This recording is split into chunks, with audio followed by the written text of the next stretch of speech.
महाराष्ट्रात सर्वात high voltage राजकारण जिथं रंगतं त्यातील एक जिल्हा म्हणजे सांगली.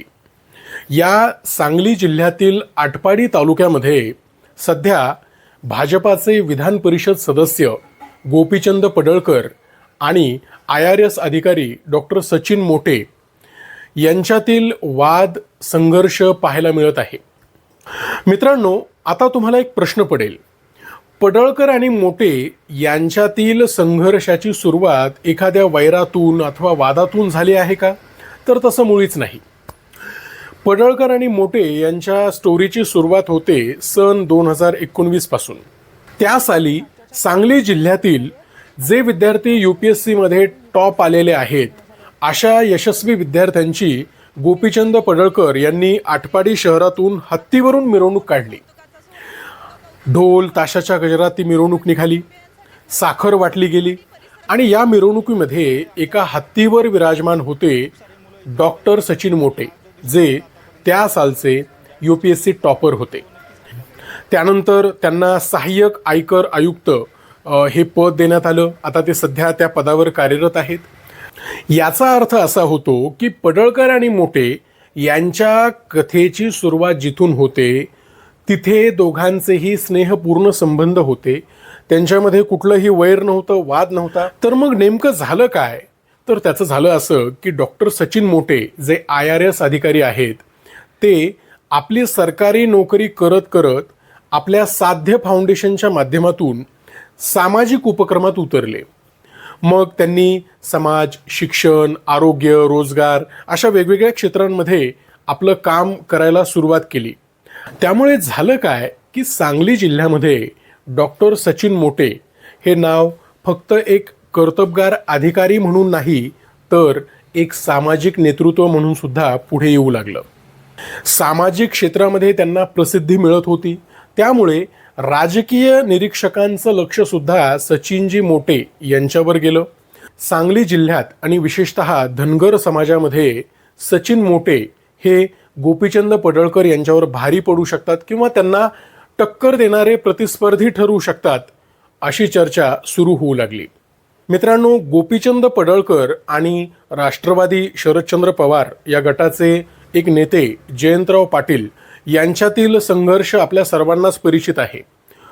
एक्झॅक्टली झालं काय की गोपीचंद पडळकर यांना प्रतिस्पर्धी ठरणारे सचिन मोटे यांच्यावर जयंतराव पाटील यांची नजर गेली आणि मग जयंत पाटील हे सचिन मोटे यांना पाठबळ देत आहेत अशाही चर्चा होऊ लागल्या. त्यामुळे एकंदरीत झालं काय की सचिनजी मोटे यांचं एक अधिकारी असणं आणि त्यानंतर त्यांनी समाजकारणात पाऊल टाकणं हे काही राजकीय मंडळींना रुचलं नाही. त्यांना एक त्यांच्या मनात असुरक्षिततेची भावना निर्माण झाली आणि त्यामुळेच पडळकर विरुद्ध मोटे या वादाला राजकीय किनार मिळाली. या संघर्षाला खरी धार मिळाली ती नुकत्याच झालेल्या जिल्हा परिषद निवडणुकीमध्ये. जिल्हा परिषद निवडणुकीमध्ये डॉक्टर सचिन मोटे यांच्या पत्नी विद्याताई मोटे आणि गोपीचंद पडळकर यांच्या भाऊजय माधवीताई पडळकर या दोन निवडणुकीच्या रिंगणात उतरल्या. या दोन्हीही महिला प्रतिस्पर्धी निंबवडे जिल्हा परिषद गटातून एकमेकांच्या समोर उभ्या होत्या. मतदारांना अशी अपेक्षा होती की माधवीताई पडळकर यांच्याकडे राजकीय पाठबळ असल्याने त्यांचा मोठा विजय होईल. पण माधवीताईंना या निवडणुकीमध्ये फक्त 980 इतकंच मताधिक्य घेता आलं. विद्याताई मोटे यांचं नाव खास करून महिला सबलीकरण, महिलांसाठी केलेले सामाजिक उपक्रम, त्यांचं सामाजिक, आरोग्य तथा शिक्षण क्षेत्रातलं योगदान या सगळ्यांमुळे त्या परिसरामध्ये विद्याताई मोटे यांना मानणारा एक मोठा वर्ग आहे. आणि या निकालाचा मतितार्थ असा निघाला की माधवीताई पडळकर यांना सगळं काही पॉलिटिकल बॅकअप असतानाही मोठा विजय मिळवता आला नाही किंवा विद्याताई मोटे यांनी त्यांना कडवी झुंज दिली. आता याच निवडणुकीच्या प्रचारादरम्यान काय झालं तर दिवाळीच्या शुभेच्छा देण्यासाठी पडळकरवाडी येथे विद्याताई मोटे यांनी एक बॅनर लावलं होतं. शुभेच्छाचं बॅनर होतं आणि ते बॅनर फाडलं गेलं.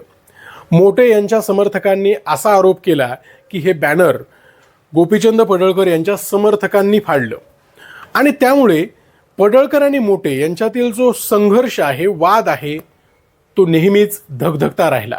या संघर्षाचा पुढचा आणि सर्वात मोठा टप्पा म्हणजे आमदार गोपीचंद पडळकर यांनी सचिन मोटे यांच्यावर केलेले घणाघाती आरोप. गोपीचंद पडळकर यांनी डॉक्टर सचिन मोटे यांच्यावर घणाघाती आरोप केले. त्यांच्या आरोपानुसार DDSR या ग्रुपशी सचिन मोटे यांचे संबंध आहेत. त्यांनी या ग्रुपमधील संचालक, सदस्य यांच्या संगनमताने यांच्याशी हातमिळवणी करून काही आर्थिक गैरव्यवहार केले असा त्यांनी आरोप केला. हा मुद्दा विधिमंडळात सुद्धा तापला. हा मुद्दा पेटल्यानंतर महाराष्ट्र राज्याचे मुख्यमंत्री देवेंद्रजी फडणवीस यांनी सुद्धा या मुद्द्याकडे लक्ष घातलं. महाराष्ट्राचे महसूल मंत्री चंद्रशेखर बावनकुळे यांनी सुद्धा डॉक्टर सचिन मोटे यांच्या चौकशीचे आदेश दिले. मात्र दुसरीकडे DDSR या ग्रुपचे संचालक राहुलजी हजारे यांनी एक पत्रकार परिषद घेतली आणि सांगितलं या ग्रुपशी त्यांचा काहीही संबंध नाही. टीका प्रतिटीका, वाद प्रतिवाद आता खूप मोठ्या प्रमाणावर वाढलेला आहे आणि सांगली जिल्ह्यातील राजकारणाच्या बदलाची ही एक नवी नांदी असं आपण म्हणू शकतो. आता हा सोशल मीडियावरचा वाद सुरू असताना त्यात काही दिवसांपूर्वी एक नवीन प्रकरण घडलं. तर नेमकं काय झालं तर खानापूर भाजपाचे सोशल मीडिया प्रमुख विकास कांबळे यांनी डॉक्टर सचिन मोटे यांच्यावर असा आरोप केला की मोटे यांनी मला जातीवाचक शिवीगाळ केली.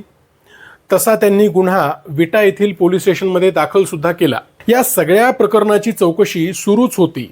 पण 1-2 दिवसांनी काय झालं तर फेसबुकवर तब्बल 27 ID वरून डॉक्टर सचिन मोटे आणि विद्याताई मोटे यांच्यावर अश्लील भाषेत शिवीगाळ केली गेली आणि त्यामुळे डॉक्टर सचिन मोटे यांनी सुद्धा आता या सगळ्या प्रकरणावर गुन्हा दाखल केलेला आहे. आता या सगळ्या वादाकडे केवळ आरोप प्रत्यारोप म्हणून बघणं हे अपुरं ठरेल. कारण हा वाद 2 व्यक्तीमधील किंवा 2 गटामधील नाही, तर तो वाद आहे राजकीय अस्तित्वाचा, स्थानिक राजकारणातील प्रभावाचा आणि सांगली जिल्ह्यातील आगामी नेतृत्वाचा. त्यामुळे आता सांगली जिल्ह्यातील प्रत्येक गावात पारापासून ते शेताच्या बांधापर्यंत एकच चर्चा सुरू आहे की आगामी 2029च्या विधानसभा निवडणुकीमध्ये आमदार गोपीचंद पडळकर यांच्यासमोर डॉक्टर सचिन मोटे यांच्या सुविद्य पत्नी श्री विद्याताई मोटे यांचं कडवं आव्हान उभं राहू शकतं.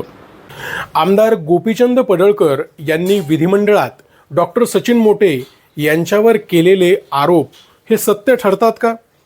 की मग डॉक्टर सचिन मोटे यांच्या दाव्यानुसार हे सर्व आरोप खोटे आणि बिनबुडाचे आणि राजकीय द्वेषातून केलेले ठरतात? हे तर येणारा काळच ठरवेल. तुर्तास मात्र आपण एकच सांगू शकतो की डॉक्टर सचिन मोटे आणि गोपीचंद पडळकर यांच्यातील पेटलेला हा संघर्ष सांगली जिल्ह्यातील राजकारणाचे समीकरण 180 अँगलमध्ये बदलणार हे मात्र नक्कीच.